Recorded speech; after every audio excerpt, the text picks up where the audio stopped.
Hi friends, welcome back to our channel. ഇന്ന് നമ്മൾ നോക്കുന്നത് 7th സ്റ്റാൻഡേർഡിലെ അടിസ്ഥാന പാഠാവലി ക്രിസ്മസ് എക്സാമിന് വരാൻ സാധ്യതയുള്ള ചില പ്രധാനപ്പെട്ട ചോദ്യങ്ങളാണ്.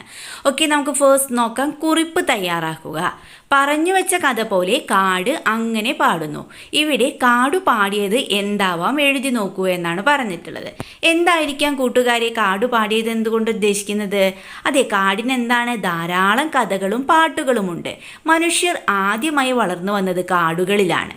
ആദിമ മനുഷ്യനെ കുറിച്ചുള്ള പാട്ടുകൾ കാട് പാടുന്നുണ്ട്. കാട്ടിലെ മൃഗങ്ങളും മരങ്ങളുമെല്ലാം കാടിൻ്റെ പാട്ടിൽ കടന്നു വരുന്നു. അതുപോലെ തന്നെ കാട്ടിലെ അരുവികളുടെ സംഗീതം ആ പാട്ടുകളിലുണ്ട്.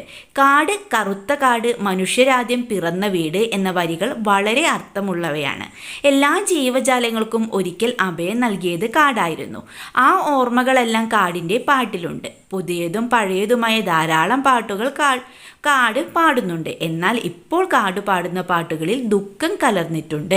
കാടും അതുമായി ബന്ധപ്പെട്ട ഒരു സുന്ദര ലോകവും ഇല്ലാതാക്കുന്നതിൻ്റെ വേദനയാണ് കാടിൻ്റെ പാട്ടിൽ ഇപ്പോൾ നമുക്ക് കാണാൻ കഴിയുന്നത്. അപ്പോൾ കൂട്ടുകാരെ, ഇതുപോലെ നിങ്ങൾക്ക് എന്ത് ചെയ്യാം, കാട് പാടിയത് എന്താവാം എന്ന് നിങ്ങളുടേതായ ഭാഷയിൽ എഴുതി നോക്കുക. ഓക്കെ, നെക്സ്റ്റ് ക്വസ്റ്റ്യൻ നോക്കാം. അടുത്തതായി നമ്മൾ നോക്കുന്ന നിരീക്ഷണക്കുറിപ്പാണ്. ചിരിയോടൊപ്പം ചിന്തയിലേക്ക് നയിക്കുന്ന കഥയാണ് കിണറ്റിൽ വീണ പൂച്ചയെ എങ്ങനെ കയറ്റാം.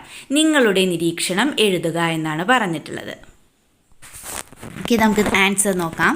വീടിൻ്റെ തൊട്ടടുത്ത് സാംസ്കാരിക പ്രസംഗം നടത്താൻ പോകുന്ന കഥാകൃത്ത് അതിന് ഒരുങ്ങിക്കൊണ്ടിരിക്കുന്നതിനിടയിലാണ് ഉമ്മ വന്ന് കിണറ്റിൽ പൂച്ച വീണ വിവരം പറയുന്നത്. തനിക്ക് തിയറി മാത്രമേ അറിയൂ, പ്രാക്ടിക്കൽ അറിയില്ല എന്നത് മറച്ചുവെച്ച് കഥാകൃത്ത് പ്രസംഗത്തിന് ക്ഷണിക്കാൻ വന്ന കാസിം അടക്കമുള്ള സുഹൃത്തുക്കളെ പ്രശ്നപരിഹാരത്തിനായി സമീപിക്കുന്നു.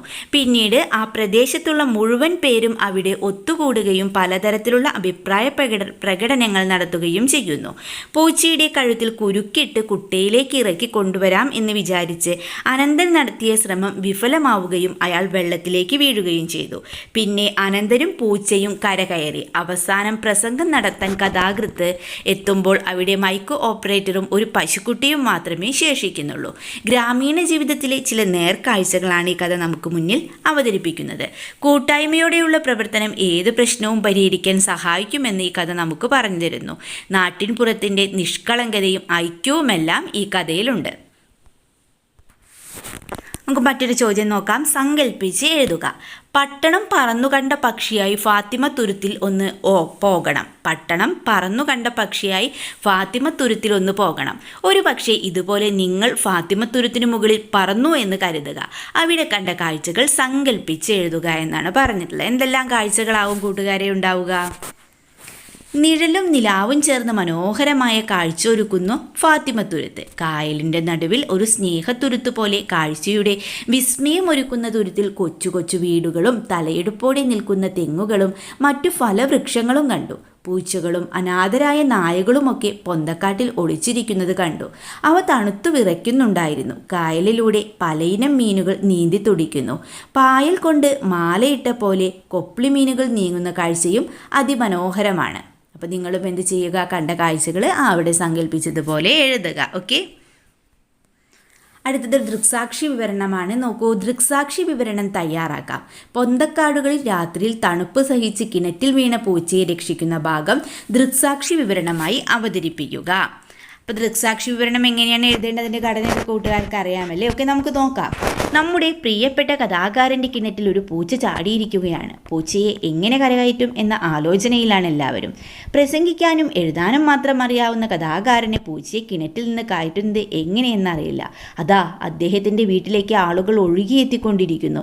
തൊട്ടടുത്ത മൈതാനത്ത് പ്രസംഗിക്കാൻ പോകാൻ ഇറങ്ങിയതാണ് കഥാനായകൻ. അദ്ദേഹത്തെ കാണാതെ അന്വേഷിച്ചു വരുന്നവരുമുണ്ട്. ആ പ്രദേശത്തുള്ള മുഴുവനും പേരും ഇപ്പോൾ കഥാനായകൻ്റെ വീട്ടുമുറ്റത്തുണ്ട്. പലതരത്തിലുള്ള അഭിപ്രായ പ്രകടനങ്ങൾ അവർ നടത്തുന്നുണ്ട്.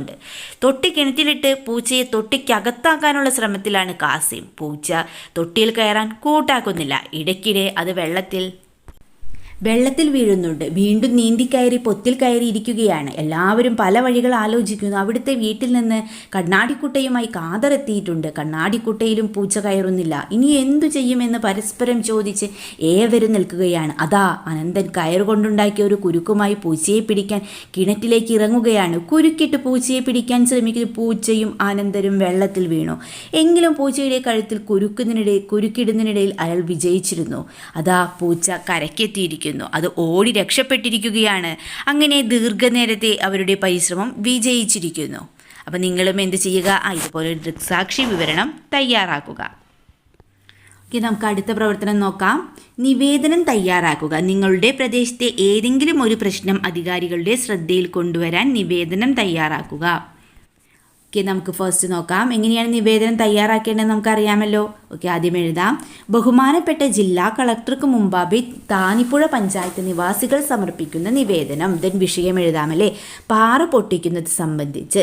സാർ, താനിപ്പുഴ പഞ്ചായത്തിലെ 4-ാം വാർഡിൽ അനധികൃതമായി പാറ പൊട്ടിക്കുന്ന വിവരം താങ്കളുടെ ശ്രദ്ധയിൽപ്പെടുത്തട്ടെ. തദ്ദേശവാസികളുടെ പ്രതിഷേധത്തെ തുടർന്ന് കുറച്ചുകാലമായി നിർത്തിവെച്ചിരുന്ന പാറ പൊട്ടിക്കൽ വീണ്ടും ആരംഭിച്ചിരിക്കുന്നു. സമീപ പ്രദേശങ്ങളിലെ വീടുകൾക്ക് വിള്ളൽ, കുടിവെള്ളക്ഷാമം, പൊടിമൂലം ഉണ്ടാകുന്ന ആരോഗ്യ പ്രശ്നങ്ങൾ ഇവയൊക്കെ ബന്ധപ്പെട്ടവരുടെ ശ്രദ്ധയിൽപ്പെടുത്തിയിട്ടും പ്രശ്നത്തിന് പരിഹാരം ഉണ്ടായിട്ടില്ല. ഈ വിഷയം പരിഹരിക്കുന്നതിന് എത്രയും വേഗം നടപടി സ്വീകരിക്കണമെന്ന് അപേക്ഷിക്കുന്നു. വിശ്വസ്തയോടെ രാധാകൃഷ്ണൻ, പൗരസമിതി പ്രസിഡന്റ്, താന്നിപ്പുഴ പഞ്ചായത്ത്. അപ്പോൾ നിങ്ങളിപ്പോൾ എന്ത് ചെയ്യുക? ഇതുപോലൊരു നിവേദനം തയ്യാറാക്കുക. തീർച്ചയായും വരാൻ സാധ്യതയുള്ളൊരു ക്വസ്റ്റ്യനാണ് നിവേദനം. അപ്പോൾ അതിൻ്റെ ഘടന കൃത്യമായിട്ട് പഠിച്ചു വെക്കുക. അപ്പോൾ ഇത്രയും ക്വസ്റ്റ്യൻസ് ആണ് നമ്മൾ ഈ വീഡിയോയിലൂടെ ഡിസ്കസ് ചെയ്തിട്ടുള്ളത്. നിങ്ങൾക്ക് വീഡിയോ യൂസ്ഫുള്ളായി തോന്നുകയാണെങ്കിൽ തീർച്ചയായും ലൈക്ക് ചെയ്യുക, കമൻറ്റ് ചെയ്യുക. നമുക്ക് മറ്റൊരു വീഡിയോയുമായി വീണ്ടും കണ്ടുമുട്ടാം. ബൈ.